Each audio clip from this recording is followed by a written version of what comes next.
Olá a todas e todos que acompanham aos nossos eventos do Asmundo Proje.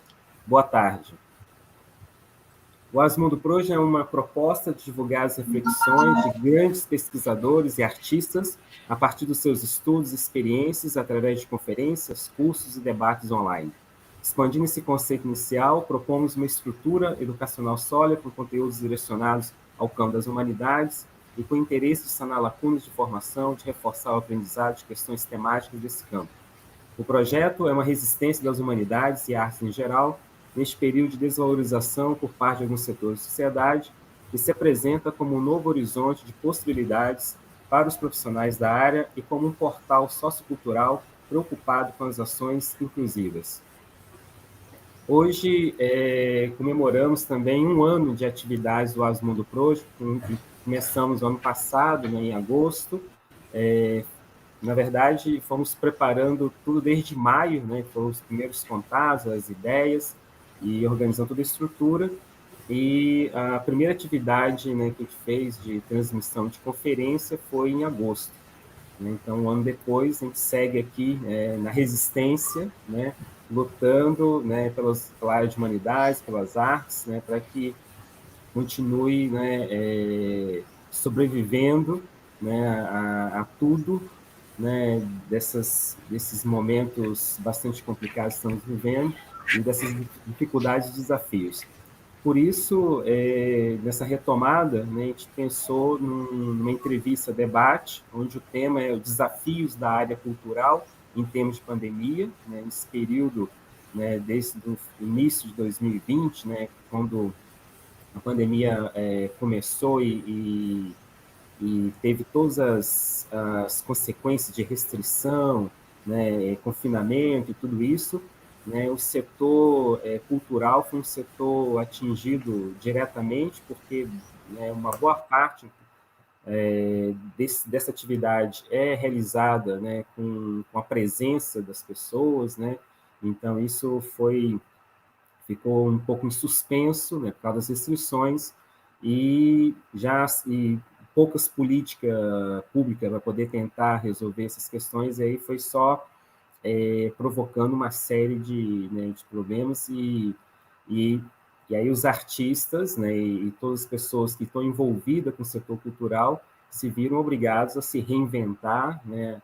A gente teve um grande a salvação, dizer assim, né, um pouco foi a questão da internet, né, que como nós estamos aqui também, que ajudou muito nesse momento, né, de poder dar continuidade ao trabalho de maneira virtual, né, mas hoje a gente vai tentar falar um pouco sobre isso.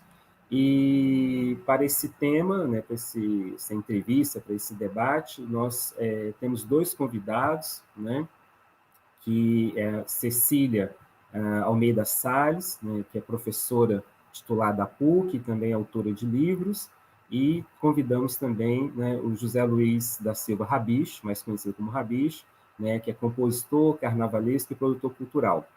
Então, eu gostaria de começar convidando o Rabicho, né, para poder falar um pouco sobre a trajetória dele, como essa pandemia teve impacto sobre, né, o trabalho como compositor, como, né, um agitador cultural, como agente cultural, como produtor cultural, né, se ele pudesse dar né, uma explanação inicial, né, sobre esse cenário que a gente está vivendo desde 2020. Olá, boa noite,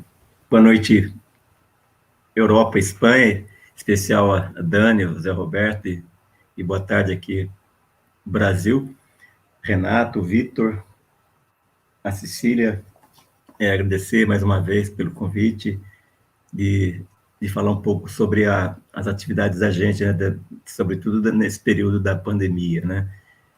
Eu sou de Mogi das Cruzes, uma cidade da Grande São Paulo, uma cidade que fica a 40 minutos da capital paulista, e cresci na cidade de Mogi das Cruzes, fazendo arte, fazendo cultura, né? O meu apelido, nome, Rabicho, vem da relação que eu tenho com as escolas de samba, desde a minha infância, com a cultura popular, E a partir daí eu me tornei, então, compositor e automaticamente pesquisador da cultura popular e também como compositor tenho grandes parceiros, grandes figuras importantes lá da cidade, assim como da capital, e aí ao longo do tempo fui também me tornando parceiro de outras figuras, né, como o querido Zequete, né, que tive um convívio com ele de 10 anos, né, entre Mogi das Cruzes e São Paulo e tal, e essa minha relação sobretudo com o samba, né, além da a música de uma forma geral,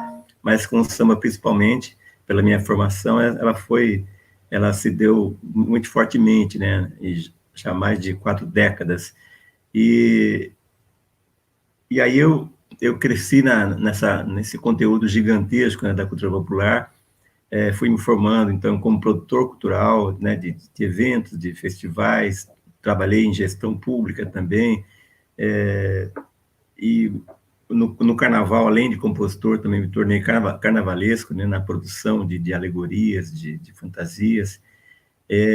Isso, para mim, foi se formando aí um universo gigante, né, na praticidade da arte. Né? Então, e dentro disso, eu fui para vários lugares trabalhando, né, contribuindo dentro do meu campo de atuação. Em 2019, vim para o Rio de Janeiro para dirigir uma casa na Lapa, uma casa musical, vim fazer a direção musical, né? Estava tudo correndo bem, e no começo de 2020, todos fomos surpreendidos com a pandemia, né? No Brasil, então as coisas foram se se resumindo, né? E quando a gente achava que era uma coisa, acho que todo mundo achava que era uma coisa que vai passar, que daqui a pouco a gente está de volta, a gente se dá com mais de um ano, né? Um ano e meio, praticamente, diante dessa pandemia, que é uma questão mundial que a gente tem que tratar com muito cuidado, né? Pelo menos as pessoas responsáveis têm encaminhado assim. E, e para mim, como produtor, como compositor, foi um momento, né, pelo menos os primeiros 3 meses foram muito difíceis, né, até compreender tudo isso.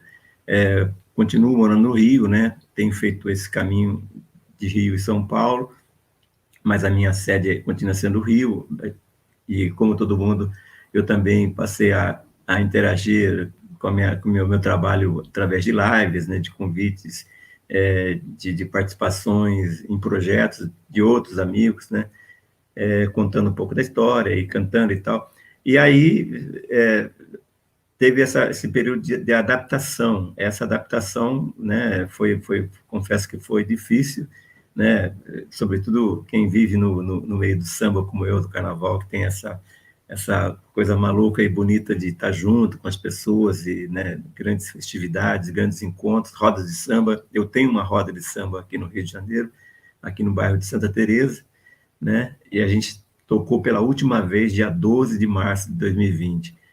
Então, todo mundo cheio de saudade, a coisa, né, passa por um momento... E o mais importante que eu vi nesse período de pandemia, que eu tenho visto, é a solidariedade, né, da classe artística, das pessoas em geral. Quer dizer, o artista, como todo mundo sabe, foi o primeiro a ser surpreendido e será o último a retornar de fato, né? De fato na vida artística de cada país, sobretudo no Brasil.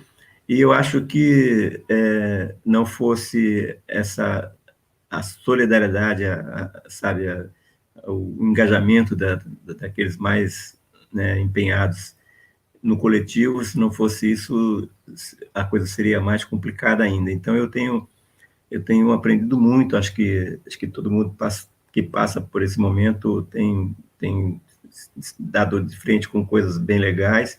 Claro, tem outras mazelas, né, como a principal mazela, que é o número de mortos, né, pela pandemia, mas a gente tem também se surpreendido com muito trabalho bonito, muita coisa, né, revelada, né, nesse período. Eu, particularmente, também, né, fui colecionando nesse tempo todo outros amigos, outros parceiros. Dessa pandemia, estou tirando agora um CD, né, que comecei a gravar em São Paulo, retomo agora em setembro, entre São Paulo e Rio, e que são composições feitas durante a pandemia, né, com parceiros, através das redes sociais, a gente foi compondo coisas novas e até brincando com essa história de estar em casa, né, o nome o título do meu novo CD, do meu próximo CD, se chama Onde Mora o Samba, né? Que para nesse sentido de estar em casa concentrado na arte, né? Embora não podendo estar ativa presencialmente, né? Mas daí surgiram parcerias e tal. E eu acho que políticas públicas, o que já vinha sendo deteriorada, acho que na pandemia se viu um pouco mais complicada, né? Porque eu acho que as políticas públicas naturalmente cessaram, né? Sobretudo pelo governo federal, a gente não tem esse amparo, infelizmente. Os governos estaduais, por sua vez, agiram, né? E mantiveram alguns projetos, mesmo de forma virtual, né? Haja visto a Lei Aldir Blanc, né, que foi criada para socorrer a classe artística. Então, acho que isso foi um dado importante da pandemia, porque não fosse isso, talvez a coisa complicasse mais. Agora, o que vale ressaltar isso é que a gente aprende muito, eu tenho aprendido muito, né? E eu acho que, sobretudo, para as novas gerações, fica aí um alerta, né, para que a gente se comprometa realmente com a questão da solidariedade, que a gente se afine mais, porque a gente não, tão cedo a gente não sai dessa problemática, né, do vírus, né, haja visto as variantes.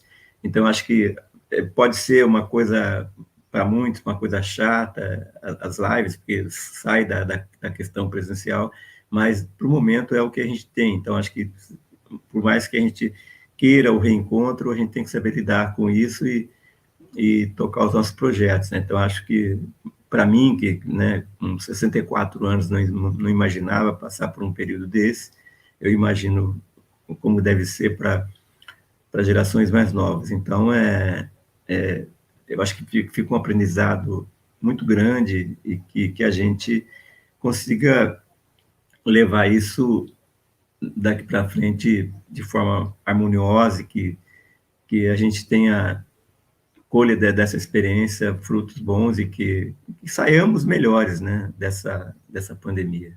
É isso.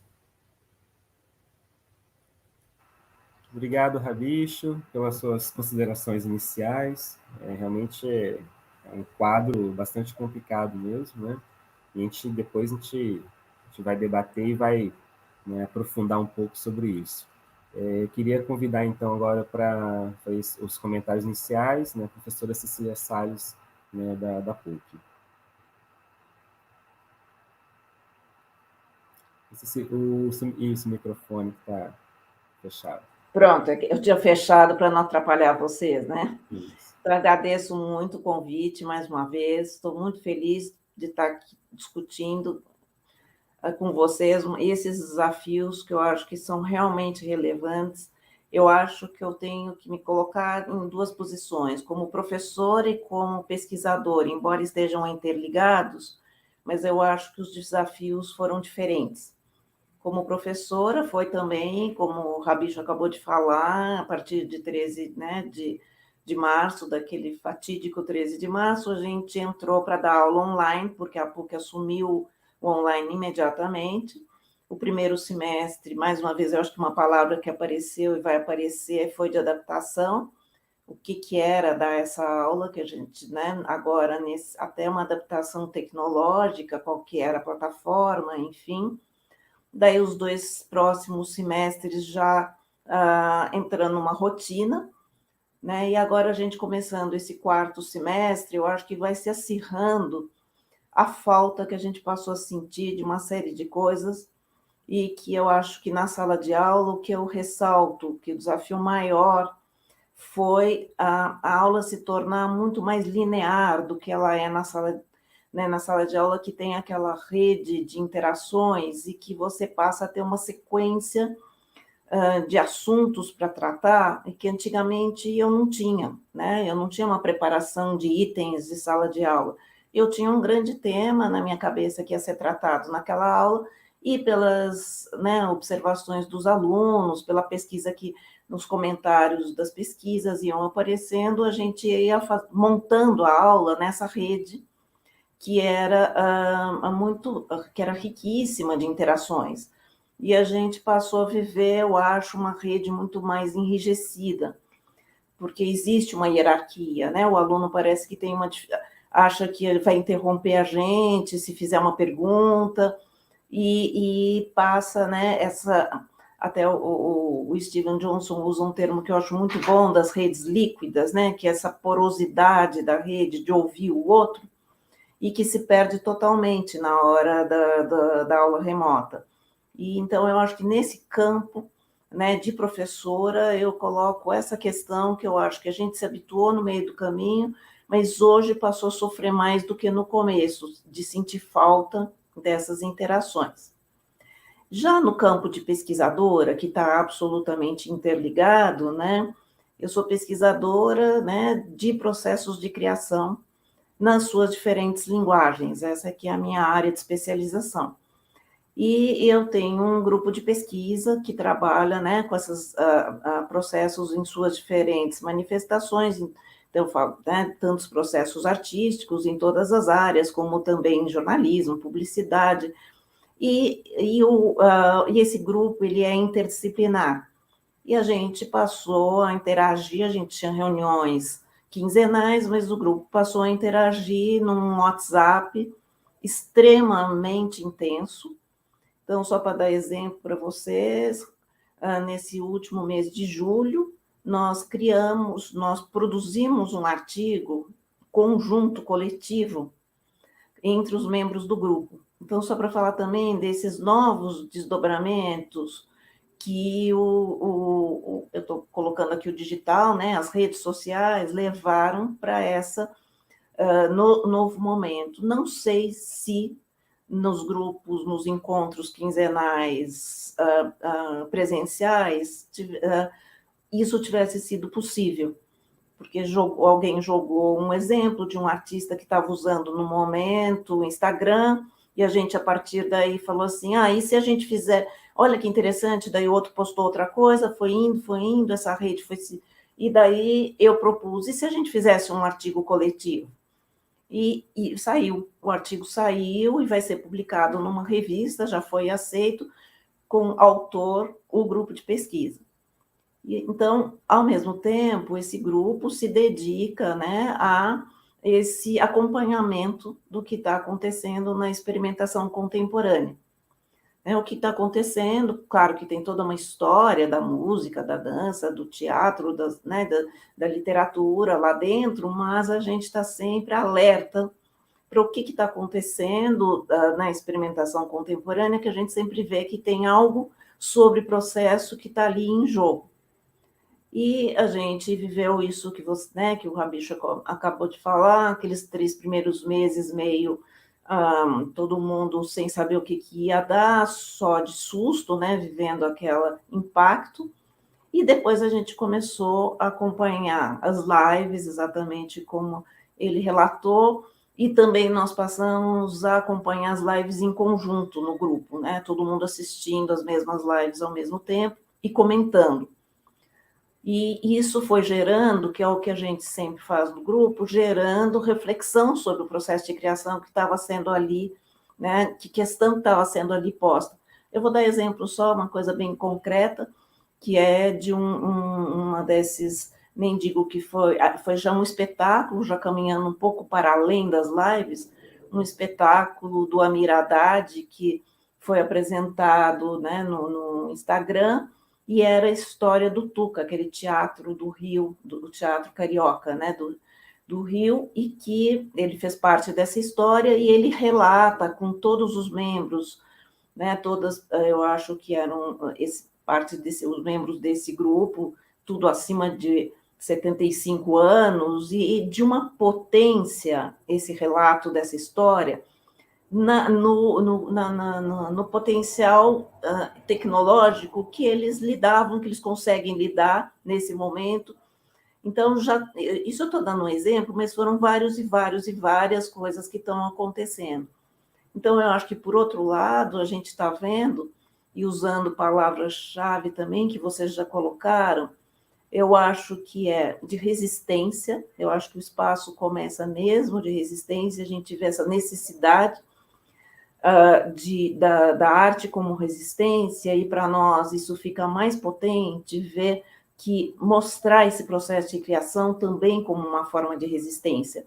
Esse momento ainda precário das obras, tornados públicos, né? Essa coisa ainda um pouco hesitante e ainda com um menor campo de certezas, vamos dizer, estão sendo expostos, a gente vai assistindo, são work in progress, trabalhos que vão, né, caminhando, e tá assim, a gente está vendo, eu acho que aquilo que o Morin chama, né, de efervescência cultural, e a gente acho que está reativando essa efervescência cultural de forma digital nessas plataformas que a gente percebe que já tem alunos estudando Instagram, estudando Pinterest, o YouTube, tudo isso acontecendo ao mesmo tempo, indo para o outro, enfim, o SESC ao vivo também está trazendo uma potência muito grande de trabalhos relevantes, né, e que também a gente acompanha junto, né, o grupo comentando.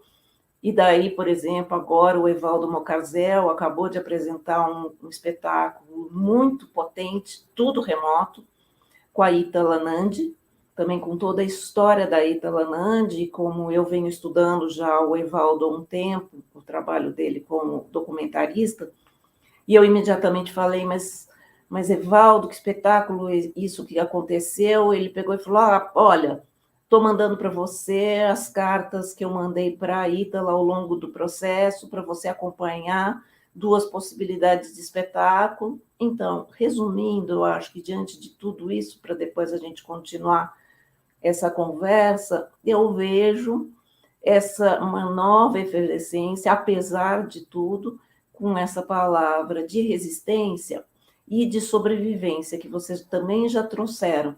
E essa sobrevivência, que eu me lembro que foi um termo que o Amir Haddad usou logo no comecinho da pandemia, que era a necessidade de tornar algo público, que, né, para quem é como vocês, da música, das artes cênicas e da dança, essa necessidade de estar com o público como uma coisa absolutamente primordial. Então, essa sobrevivência, primeiro sob a forma de lives e depois com todas essas outras manifestações artísticas que estão surgindo.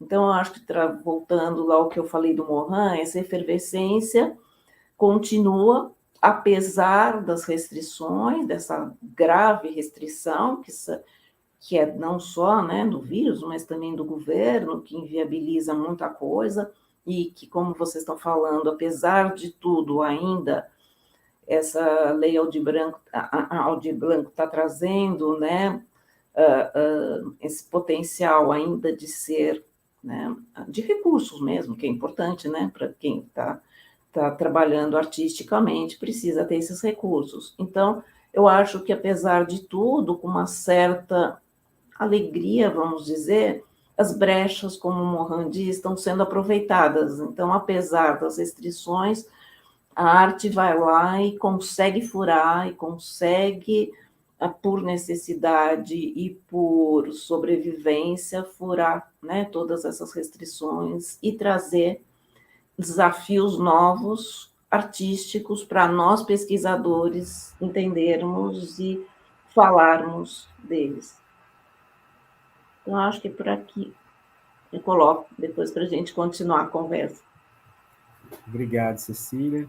Bem, além dos nossos convidados, né, Cecília do Rabicho, está conosco aqui também o Renato Araújo, o Vitor Kizil e a Daniela Soares, que fazem parte do Asmundo Proje, que vão também contribuir com perguntas, né, para essa entrevista-debate, né? Então, eu já deixo aqui, se algum de vocês já quiserem fazer um comentário, alguma pergunta, a partir do que foi falado sobre o que o Rabicho e a Cecília comentou, né, a gente pode começar. Antes de passar, né, a palavra para vocês, só um comentário que me chama a atenção, duas coisas, né, que também passou pela minha cabeça, quando o Rabicho fala de a gente não esperava passar por uma situação dessa, né, e eu imagino que vocês também devem ter passado por isso, e no início, muitas vezes, depois que teve confinamento, né, era um momento assim, que eu não acreditava que aquilo estava acontecendo, e quando a gente pôde sair pelas primeiras vezes, né, de casa, e eu me senti muito estranho, né, porque todo mundo de máscara, né, e uma situação que eu falei, gente, eu nunca imaginei que a gente viveria, né, uma situação como essa, de todos de máscara, a cidade inteira, e você só olhando os olhos das pessoas, né, e, quer dizer, o sorriso, muito da expressão facial, né, ficou escondido atrás dessa máscara, né, então foi um momento muito complicado. Também a questão das mortes, né, que foi assim triste, continua ainda muito triste, né, várias pessoas perdendo a vida por causa dessa pandemia, né, eu me assustei muito, principalmente aqui na Espanha, a contagem, né, e a quantidade de pessoas que aumentando as mortes por dia, e eu não acreditava que aquilo podia aumentar, e ia aumentando, fez uma tristeza grande, e automaticamente os resultados disso também em cima, né, dos trabalhos, setor econômico, né, e a fala da Cecília sobre a questão da resistência, né, as artes, a área de humanidades já vive em constante, né, resistência, e nesse momento foi colocada mais ainda à prova, né, para mostrar e tentar sobreviver a tudo né, esses problemas que foram causados, né, com a pandemia, com outros problemas que já vinham estruturais, né, porque é um setor que sempre teve problemas, né, de diversas ordens, então ainda teve uma somatória, né. Bem, Renato, Vitor, Daniel, se quiser fazer um comentário. Quer começar, Renato? Pode ser, sem dúvida.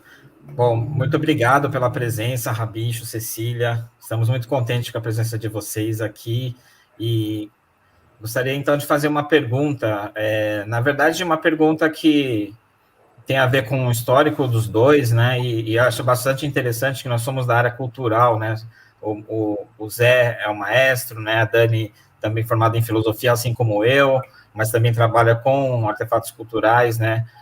Da arqueologia e tudo mais. Eu também trabalho com museus. O Vitor também né, trabalha com música. E é interessante, porque, assim, nós da área cultural, nós temos essas dificuldades, né, inerentes ao nosso próprio trabalho, né? Na universidade, a gente encontra essas dificuldades já normalmente, né, independente da pandemia. Na área da música, assim, nem se fala, né, porque não há um projeto, né, um projeto de país, né, para a área paracultural na área da música, né? O que há são, na verdade, alguns projetos que acabam não sendo projetos integradores, né, da cultura brasileira, não são projetos que visam chegar em algum lugar, às vezes são projetos que são basicamente atirados, né, de um momento ou outro, sem um rumo, assim, mais direcionado, né. E todas as nossas áreas culturais, elas sofreram muitíssimo com a pandemia também, em função dessas, né, claro, como o Rabicho falou, a professora Cecília falou, dessa dificuldade de estarmos juntos, né. Então, a nossa área é uma área que há essa necessidade de estar junto, né. O Rabicho, por exemplo, tem um histórico muito bonito de fazer muitas e muitas parcerias, né, Rabicho?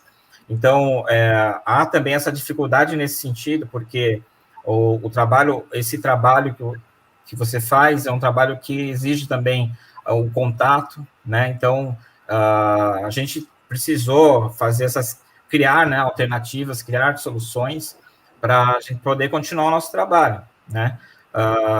Eu queria, na verdade, saber dos dois uma coisa que é interessante, porque mesmo estando em áreas bem diferentes, né, no caso a professora Cecília, né, dentro da universidade, Rabicho como compositor, produtor cultural, há algumas coisas que eu acredito que estão em comum. Então, vou tentar explicar um pouquinho isso rapidamente, depois eu passo a fazer a pergunta, né, que o Rabicho, né, tem uma longa estrada, aí começou lá nos anos 70, né, Rabicho, né, com o Bafo de Boi, né, o bloco cultural lá em Mogi das Cruzes, né, depois eu queria que você falasse um pouquinho desse seu começo, e você teve, como eu estava comentando, depois vários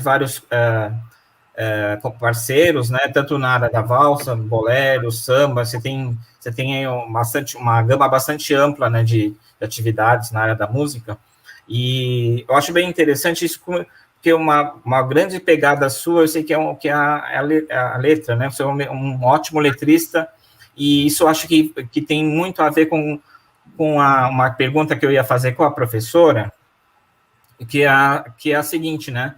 A professora também, ela tem um histórico bastante grande, né? Uma das pioneiras num dos métodos, né, de crítica genética. Então, é bem interessante isso. Eu queria unir um pouquinho duas especialidades diferentes e tentar recuperar um pouquinho essa ideia, né? Pois a professora vai explicar um pouquinho sobre o que seria essa crítica genética, né? E aí eu faço uma pergunta que é para os dois ao mesmo tempo, para um e para outro, né? O Rabicho, primeiramente, eu queria perguntar se você costuma escrever suas letras e se você guarda alguns dos seus rascunhos, se você costuma preservar esses, digamos assim, esse processo, né, de criação das suas letras. Renato, eu gostaria de ter mais rascunho, mas com o tempo, né, muita coisa deteriorou, né, sempre tem essa coisa hoje, com a questão digital, fica mais fácil. Por exemplo, no momento eu estou escaneando matérias e documentos meus que já iam se perdendo pelo tempo, né? Então eu aprendi um pouco com esse tempo todo, com os avanços da tecnologia, a preservar, mas infelizmente eu perdi muita coisa. Mas tenho bastante coisa. Eu tenho uma fitoteca, né? Eu tenho uma caixa enorme de fita cassete, do tempo que a gente fazia música com fita cassete, né? Eu recebia muita melodia com fita cassete para colocar letra e tal. E tenho também muito material, né, ainda preservado, felizmente. E também sou também um guardador, vamos dizer assim, de material de outros parceiros, né? Tem gente que já não está com a gente mais, né, parceiros que já se foram, que eu, ao longo do tempo, fui recolhendo material, tanto no áudio como em texto, né? Então, isso acho que também é outra coisa que a gente tem que preservar, porque são documentos importantes, né? Sobretudo na cultura popular e na oralidade, né? Então, eu também tenho trabalhado bastante nessa questão oral com figuras importantes, com mestres de congada, mestres do samba e com parceiros em geral. E também estou me preocupando já de começar a organizar as minhas memórias também, mas tenho bastante coisa guardada, sim. Maravilha, maravilha. Isso é muito bom, isso é muito importante, porque essa memória, ela faz muito parte da história do próprio compositor, né? E isso também traz muitas coisas que as pessoas não teriam, né, acesso se não tivesse esse arquivo, né? Então, eu gostaria de perguntar, então, para a professora sobre essa questão desse método, né, de recuperação, reconstituição de um texto, né, de um autor, né? Então, cabe, professora, também para as letras de samba, Claro, um trabalho também com uma crítica genética? Nossa, já está sendo feito. Eu já tenho orientandas que estão trabalhando com música popular dentro da coisa, sem dúvida, cabe, e estão explicando um pouco o que é, e até usando uma palavra que também vocês usaram, é uma arqueologia mesmo, é uma pesquisa que vai entender as camadas desse percurso, e esse nome surgiu na França, né, num grupo né, que chamam ITEM, lá dentro do CNRS, mas que era limitado à literatura e literatura francesa do século XIX, no começo. E quando eu fui estudar, eu era professora de redação, e eu tinha essa pergunta para mim, que era como se escreve de verdade, e daí acabei tendo contato com o Inácio de Loyola Brandão, escritor, que me passou todo o material quando ele escreveu Não Verás País Nenhum. Então, esse foi o pontapé inicial para essa pesquisa, que eu comecei na PUC como doutorado, e que depois virou, né, essa pesquisa dentro da comunicação e semiótica e da literatura. Eu dou aula também lá, hoje em dia, na pós de literatura. Então, foi lá que se ampliou, já desde o início, para além da literatura, com muitos alunos meus, desde o começo, trabalhando com a música, inclusive Kohlreuter foi estudado profundamente por um pesquisador que foi aluno do Kohlreuter. Eu estou dando aqui um exemplo. Gilberto Mendes também já teve, logo no começo, estudos do Gilberto Mendes, e que o que a gente pergunta para essa documentação é o que oferece sobre o processo de criação, e daí a gente vai tentando trazer à tona esses princípios, né, que direcionam o percurso de cada artista. E, ao mesmo tempo, eu fui percebendo que esses estudos, assim, das singularidades de cada... Então, respondendo a sua pergunta, sim, música desde o começo, dança, música, cinema, artes visuais, para além da literatura. E, ao mesmo tempo, também comecei a perceber que tinha recorrências, sabe, nos processos singulares. Aquilo que o Loyola dizia, o Chaplin falava também no cinema, enfim. E eu fui conseguindo encontrar algumas questões gerais dos processos e que ajuda justamente a chegar ao que é singular, porque, por exemplo, pesquisa, né? Então, o Habicho provavelmente deve ter em toda essa documentação dele as pesquisas que ele faz. A pesquisa é comum, só que o que é singular é o que é pesquisado e como vira música, e como vira música do rabicho, que é o singular, que é o tipo de música. Então, isso são essas pesquisas que, né, e que foram os livros que o Gesto Inacabado e o Redes da Criação, são exatamente essas questões gerais para olhar o singular, e sempre alimentado pelo singular. E, recentemente, eu me dediquei aos grupos, justamente para ver, né, a questão do teatro, da dança, do cinema e da música. Inclusive, tem exemplos, né, do grupo do Vitor também, na hora que ele estava, né, na hora que eu estava escrevendo, né, discutindo também como se constituem os grupos, a pesquisa no grupo, né? E daí, então, essa arqueologia da criação, e que eu acho que eu posso falar um pouco do que a gente, depois de fazer essa pesquisa, eu uso sempre uma citação do Jean-Claude Bernardet, que é um grande crítico, né, de cinema, e hoje em dia ele já virou ator de cinema por causa das restrições físicas dele, né? Ele está perdendo a visão nesses últimos anos, então ele já essa coisa de encontrar as brechas, aquilo que ele era pesquisador, era um grande crítico e também era também roteirista, e daí passou, por causa das restrições, passou a ser ator também, tem trabalhos assim fenomenais, falando dele mesmo, enfim, umas super complexas relações de processo e obra, de sujeito, do artista e da sua própria obra. E daí, e o Jean-Claude tem um texto que ele fala uma coisa que eu acho muito forte para a gente entender o que esse estudo traz, né? E ele explica, ele fala se refere a uma exposição que teve no Paço das Artes há alguns anos atrás, e que era de um cineasta.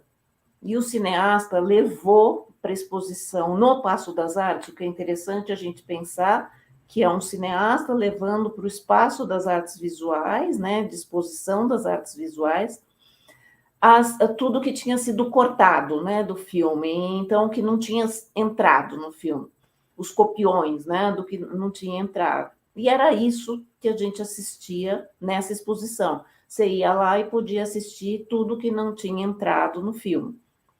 E ele fala que ele já tinha assistido o filme e ele usa essa explicação. Ele diz assim: depois de ver os copiões, o filme ressignificou. Né? Eu ressignifiquei esse filme. Eu acho muito potente para a gente pensar o que esses estudos trazem à tona. Né? Você traz nessas camadas, você traz essa... Claro que essa visão de criação como trabalho, como pesquisa, como experimentação, né? Como testagem de hipóteses musicais, hipóteses plásticas, cinematográficas vão sendo testadas, né? Porque cada tentativa, cada... né, comparação de dois rascunhos, sejam eles de qualquer materialidade, de duas versões de obra, né, vocês comparando partituras, a gente tem ali, né, aquilo, você consegue ver o quê? Os critérios, né? Você fala assim, o que está levando, quais são os critérios dessa mudança, e você vai entendendo o que aquele artista busca daquela obra. E daí você lendo essa pesquisa, claro, você chega à obra de uma outra maneira. Eu não coloco nem melhor, nem pior, mas é de uma outra maneira. E o que também essas pesquisas levaram, aquilo que eu falei um pouquinho antes, como a gente sempre teve essa relação com a experimentação contemporânea, a gente começou a perceber que não só tudo online, como né, agora, mas antes também, tinham ali questões que estão sendo levadas para o palco, que estão sendo levadas para a cena, por exemplo, em sentido bem amplo, que trazem questões de processo. Sabe, às vezes, dar um exemplo do Beto Alencar, que é um dos artistas do corpo que a gente acompanha muito, não sei se vocês conhecem, mas é fantástico o trabalho do Beto. Então, tem trabalho do Beto que ele vai para a cena com um tecido no corpo, com os desenhos, que tem os desenhos dele que foram, né, passaram para esse tecido e vira essa roupa, e que quase não posso dizer que é uma roupa, é de uma potência esse desenho no corpo, e ele se movimentando, quase como se fosse um grande saco, sabe? Sem braços, sem pernas, e daí, então, isso que eu estou dizendo, que a experimentação contemporânea nos põe nessas diferentes relações entre obra e processo, e eu falo que o que eu chamo desses arquivos da criação, eles estão indo, né, estão escapando a questão do privado e estão indo para o público, porque uma coisa é pedir, né, alguém pede para vocês, para o Rabicho, por exemplo, você empresta os seus documentos para estudar. Outra coisa é a gente ver que algumas coisas estão escapando, estão indo para além dessa... é uma diluição de fronteiras, eu poderia dizer, entre processo e obra.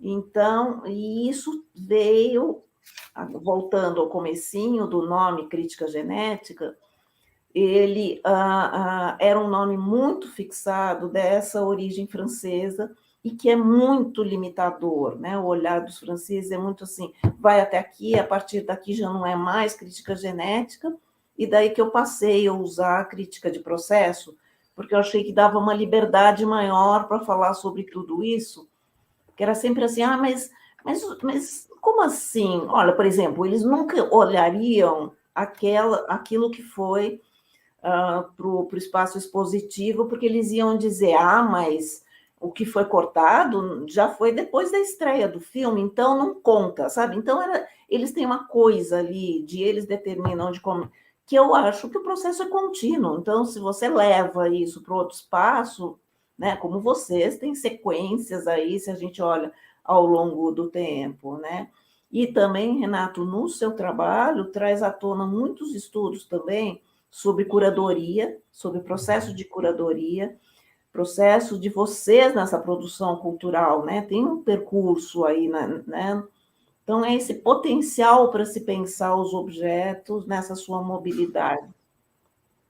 Enquanto curador, eu não sou tão organizado como o Rabicho, não, tá? Mas não precisa ser organizado, a gente tem uma organização interna, esse que a gente sabe, não é uma coisa da ordem, sabe, da sequência, mas é uma organização interna, que é uma lógica interna. Uhum. Eu fico feliz que o Rabicho está organizando o seu arquivo, né? Porque certamente os estudantes, os pesquisadores, né, vão se interessar por fazer essa reconstituição desse histórico, né? Eu acho bem importante mesmo isso, porque a gente consegue ganhar, né, em profundidade, um conhecimento mais profundo da música, né, do processo de criação da música e da letra, né? Então, acho bastante importante mesmo fazer ter esse cuidado de fazer esse arquivo, né? Ninguém melhor que o próprio compositor, né, para fazer isso, né? Então, eu tenho uma orientanda que está trabalhando com o Paulo Sérgio Pinheiro. Está estudando o processo. Aproveitando sobre essa questão de guardar essa memória, como o Renato está falando, às vezes a gente vai pesquisar sobre um determinado compositor e não encontra nada. E então, Rabicho, de preferência, se você puder também fazer anotações, né, sobre as composições, sabe? Quanto mais elementos você deixar para a gente, nossa, facilita muito. Eu tenho uma historinha que eu gosto de contar, que é o processo de criação no tempo mais precário, né, que a gente não tinha essa tecnologia à nossa disposição. Eu tinha um período, Cecília, Renato, Vitor, Dani, Zé, que é muito legal, que eu ia para o Orelhão, quando eu tinha uma ideia, estava em outra atividade, tinha uma ideia, eu ia para o Orelhão e ligava para o telefone fixo, né? Não tinha nem celular, ligava para o telefone fixo, e lá eu guardava na secretária eletrônica, guardava a ideia. Ai, que demais! E depois, às vezes, chegava bem tarde, nem lembrava que tinha tido aquela ideia, né? Eu ia conferir, estava lá a ideia, aí passava para outro processo, então anotava, né? Então, e teve um período, né, muito lá na adolescência já, que era um período que, inclusive até hoje, os compositores usam dessa ferramenta, que é a memória, né? Só que isso aí é impossível de você manter o tempo todo. Tem compositores da música brasileira que tem essa coisa, é fantástico. Eu ainda consigo guardar muita coisa na memória, mas eu prefiro, sempre que puder, colocar ali no papel, na questão digital, gravar, porque não dá para arriscar, né? A gente já está estudando o WhatsApp, agora secretária eletrônica seria mais uma materialidade, mais uma tecnologia. Sim, a Cecília falou também agora há pouco do Paulo César Pinheiro, né? Paulo César Pinheiro é, sem dúvida, o recordista de composições, tanto gravadas como ainda não gravadas. São cerca de 2.000 composições, né? E o Paulo César Pinheiro... Ele escreve livros, né? Ele escreve livros, né? Está me orientando, está achando esses nexos aí. E ele tem um processo profissional, né? Ele vai de manhã para o escritório para escrever e tal. É coisa que a maioria dos compositores não tem esse mérito, né? Porque para a gente acontece quando acontece. Ele tem um método todo certinho e tal, e super rigoroso, né? E tem muita coisa registrada aí. Isso é importante, essa coisa do registro é importante, de ter esse material, que muitas vezes, né, o pesquisador, ele encontra uma parte do material, mas às vezes ele não tem ideia de como aquilo foi criado, e às vezes a gente é obrigado a entrar no campo da suposição, né? E se você tem alguma coisa mais palpável, sempre, né, ajuda. E o Rabicho, né, a gente trabalhou lá em Suzano, né, na Secretaria de Cultura, e uma das vezes ele me convidou para ir lá em Mogi para ver a entrada dos palmitos, né, Rabicho? Que é uma atividade cultural ininterrupta há mais de 100 anos, né, se eu não estou enganado, né? Sim, a entrada dos palmitos é uma festa que o Mário de Andrade, em 1936, quando visitou Mogi das Cruzes, ele interpretou como uma festa dentro da festa, né? Na verdade, a festa do Divino, ela data de mais de 400 anos, né? E aí a entrada dos palmitos era um agradecimento à colheita na zona rural, e as pessoas vêm para a cidade para mostrar a colheita. Hoje, claro, o palmito, por exemplo, é simbolizado né, por uns galhos, ramos, lá, porque, até pela preservação do palmito e tal. Mas é uma tradição muito grande, né? E Mogi é uma das mais antigas, é a 13ª cidade do Brasil, né, em fundação. Então, essa festa tradicional, e que o Zé conheceu lá, e também o Casarão da Mariquinha, que foi meu último projeto em Mogi das Cruzes, que é um casarão datado do século XVII, né, e que está lá no centro da cidade, preservado pelo proprietário, que é João Camargo, e a gente esteve à frente desse projeto até 2019. Isso foi um processo muito legal para a cidade, para a memória, sobretudo para a preservação do patrimônio material e imaterial. Rabicho, eu aproveitando, queria perguntar, principalmente que a gente está aqui, não está aí vendo, né, o dia a dia, como é que foi, né, essas atividades, né, populares, né, tradicionais, como é que foi passar pela pandemia? Porque são todas atividades que significa reunião de pessoas, né, como o carnaval, ou como a própria entrada dos palmeiras que acabou de comentar, né, as apresentações de congadas, né, os moçambiques, né, todas as atividades né, de centro cultural, essas coisas, né, sempre envolve a reunião e a junção de pessoas. E, normalmente, né, a gente sabe que a maioria dessas atividades também, elas não têm apoio financeiro, não tem nada. Né? A maioria da cultura popular é feita, né, pela aquela pessoa que ou porque recebeu, né, da tradição do pai, do avô, do bisavô, né, e mantém, né, aquela continuidade, né, ela tem lá o sustento dela, às vezes é de uma coisa que nem está ligado à questão cultural, mas por uma tradição, né, ou de família, ou da cidade, né, ou do ambiente onde está, né, o bairro, né, e ela mantém aquilo. Como é que você tem uma ideia como é que foi esse impacto, assim? Bom, começando aqui pelo Rio de Janeiro. Aqui no Rio de Janeiro são cerca de 95 escolas de samba, né, que compõem o Rio e o Grande Rio. Então, são entidades, eu estou dizendo 90 e poucas escolas, entre o acesso, grupo 4, 3, e aí vai, até o especial, né?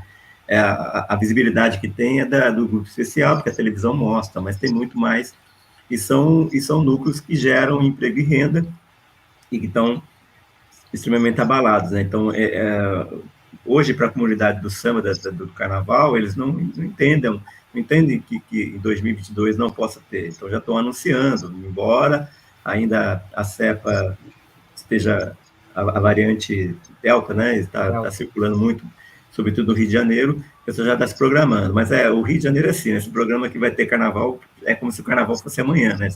Todo mundo já extrapola, né? Então, isso é meio perigoso. Além desse número de escolas de samba, existe no Rio de Janeiro hoje, cadastradas, 250 rodas de samba.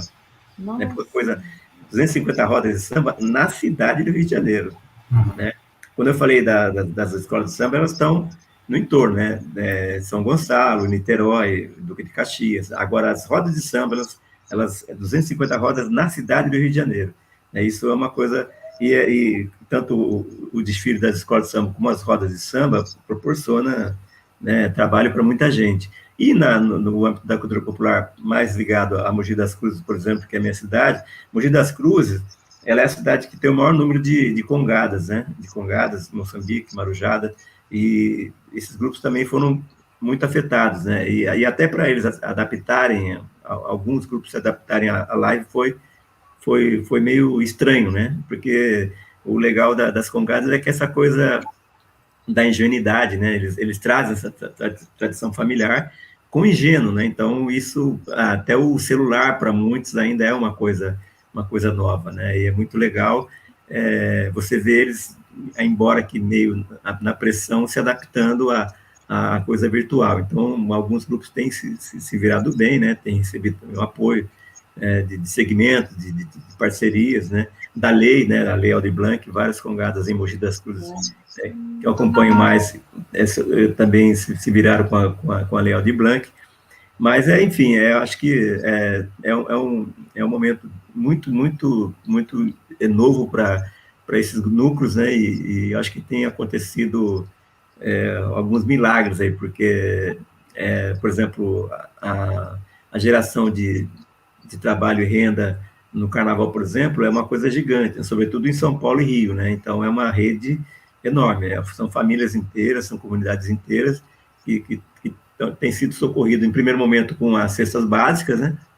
Muitos projetos legais que atenderam as comunidades com cestas básicas, mas não é só isso que resolve a situação. Então, à medida que os meses foram passando, teve gente, por exemplo, que trabalhava com bordado ou trabalhava com adereço, foi ocupando de outra coisa, né? Então, o que surgia no meio do caminho, e infelizmente tem pessoas que nem voltam mais, né? Porque se adaptaram a outras coisas, porque 6 meses é muito, 1 ano e meio, então é um mundo assim que transformou para todo mundo. Então, realmente foi bem diferente para essas comunidades, mas tem havido a resistência por boa parte dela.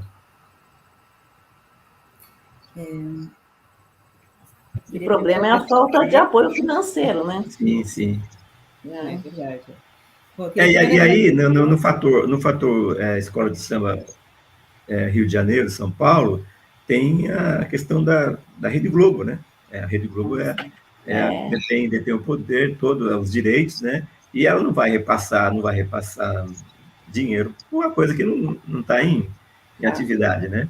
Agora, se estabeleceu, eles vão apresentar os três finalistas de samba enredo, né, que as escolas estão escolhendo, do grupo especial. Então, eles vão fazer uma live e vão estar apresentando os 3 finalistas de cada escola de samba, que é uma forma de estar retomando isso. Mas, mesmo assim, ainda tem alguns carnavalescos e diretores que ainda estão com o pé atrás, que não têm ainda a certeza que vai rolar presencialmente, né, o desfile do ano que vem. Complicado, né?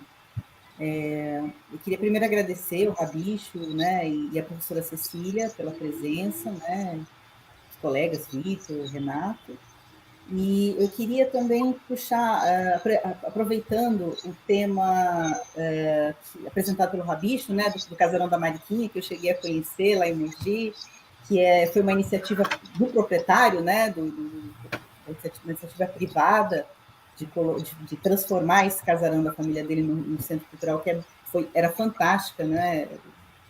A ideia e o projeto e tudo.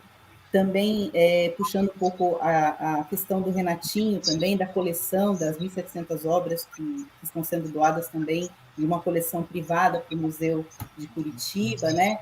E também algumas outras coisas que estão acontecendo pelo mundo. É um universo que eu conheço mais, o universo dos museus, do patrimônio museológico.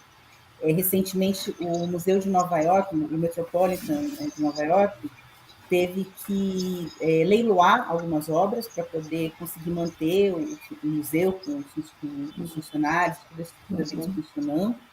Eles tiveram perdas, né, assim como acho que todo o setor de cultura. E também, recentemente, o Museu do Ipiranga, que é um museu no qual eu trabalhei há muitos anos atrás, fui estagiária, vai reabrir agora em 2022 com uma nova... Foi totalmente remodelado, restaurado, reformado, e eles também precisavam restaurar mais ou menos 43 obras, e eles conseguiram que 9 dessas obras fossem restauradas através de iniciativa privada de um banco, do Bank of America Art, e assim, eles vão reabrir com essas 9 obras restauradas, né?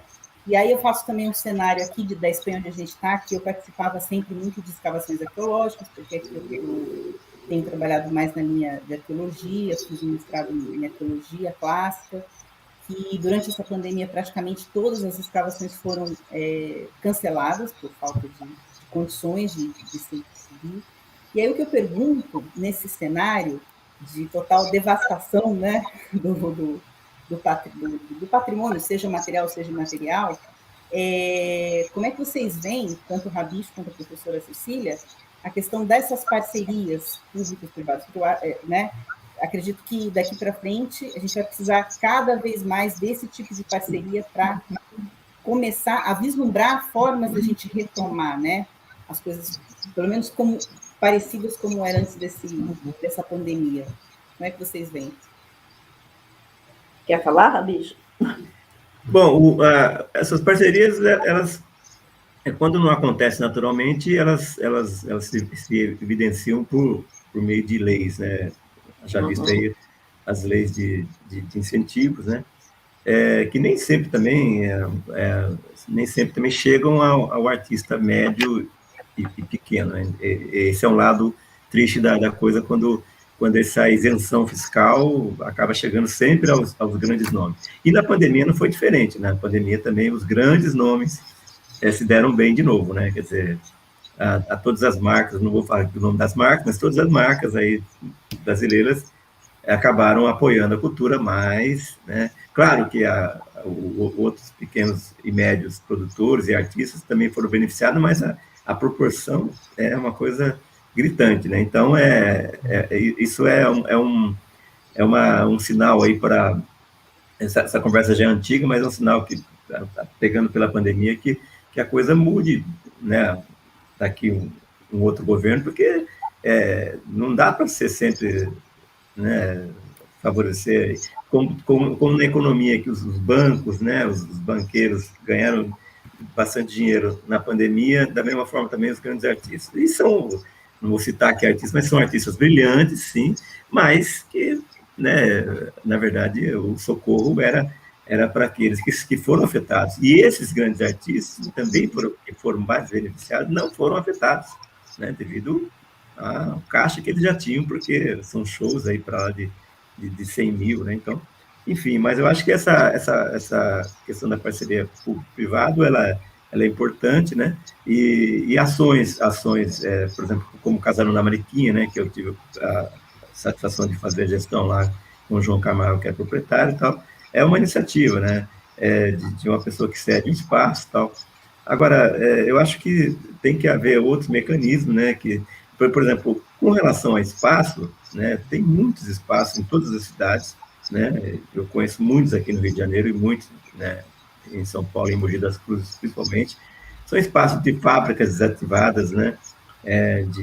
De casarões, assim como a Mariquinha, de outros, né, galpões, que tem que haver talvez aí uma intermediação das prefeituras para que haja uma política, né, de ocupação, porque se insiste muito ainda no termo da invasão, né, mas acho que a ocupação, uma coisa que seja uma ocupação de forma legal e de forma saudável, que todo mundo saia ganhando.